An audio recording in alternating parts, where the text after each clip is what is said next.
Amara had always believed that love was something earned through kindness, loyalty, and the willingness to give without expecting anything in return. But as she stood at the edge of her husband's family courtyard, hearing the whispers that sliced through her like sharpened knives, she realized that sometimes love was crushed beneath the weight of expectations she could never fulfill.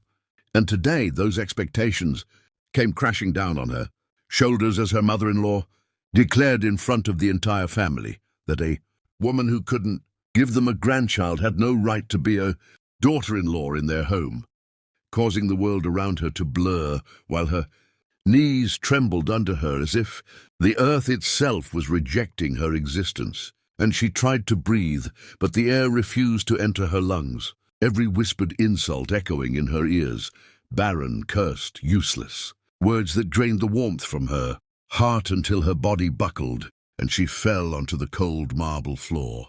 Her voice trapped in her throat as her husband, Adil, stood frozen a few steps away with his jaw clenched, torn between defending her and obeying his mother.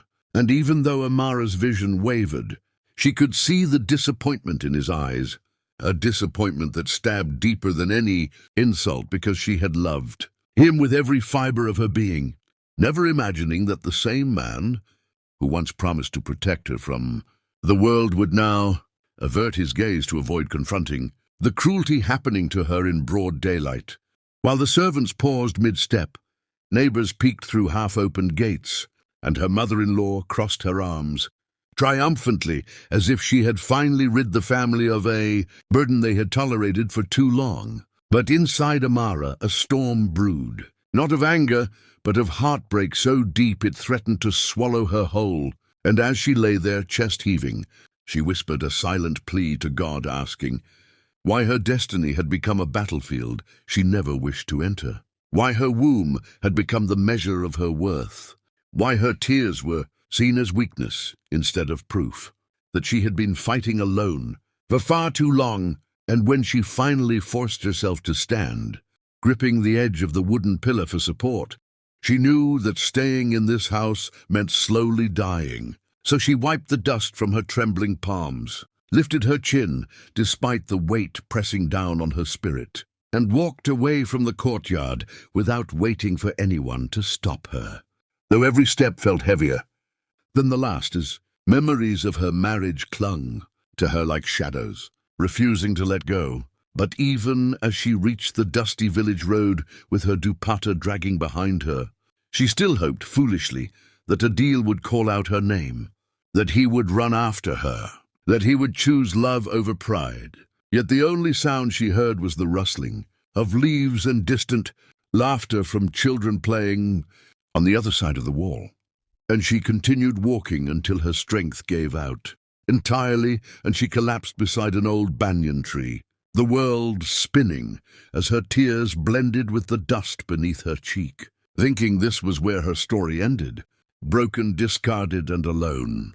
Yet even as she lay there beneath the banyan tree, fighting the dizziness and the heaviness in her limbs, the world around her did not pause for her pain, and she heard the distant chatter of villagers passing by, some glancing at her with fleeting sympathy while others looked away quickly, unwilling to involve themselves in another household's misfortune. And Amara wondered bitterly how easily people allowed a woman's worth to shrink down to the state of her womb, how quickly the love she had poured into her home for years could evaporate the moment she failed to meet an expectation she had no control over.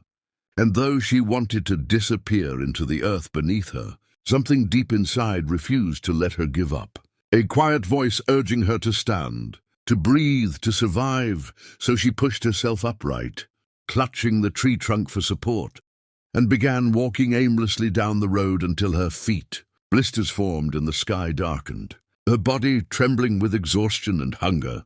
But she didn't stop until the faint glow of a lantern flickered from a small roadside tea stall, where an old man with kind eyes looked up from wiping a table and froze when he saw her, his brow creasing in concern as he stepped forward and asked gently what had happened. Yet Amara could only shake her head, because if she opened her mouth, she feared she would crumble all over again. So the old man sensing her silence was made of wounds, not arrogance, guided her to a chair and placed a warm cup of tea before her without another question. And as she cupped her trembling hands around the warmth, she felt her strength return enough to whisper a soft, "Thank you," prompting the old man to give her a sad smile and tell her that the world was cruel to women who suffered quietly, and that God often guided broken souls to unexpected places for a reason. Words that settled into her heart like a fragile promise. But before she could gather herself further, a commotion erupted on the road as a horse-drawn wagon skidded to a stop. Its driver, a tall, broad-shouldered man with a weathered face and stormy eyes, jumped down and rushed towards something behind the tea stall. And Amara turned to see two small children crying beside a fallen basket of apples, their little faces streaked with dirt and fear.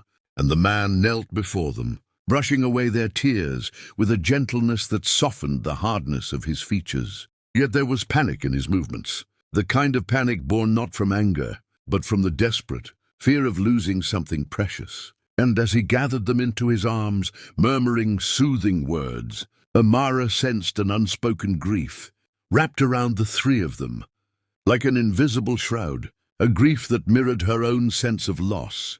And though she didn't know it yet, this man and his children were about to change the trajectory of her life in ways she could never have imagined. Subscribe our channel, Cowboy Legends Story.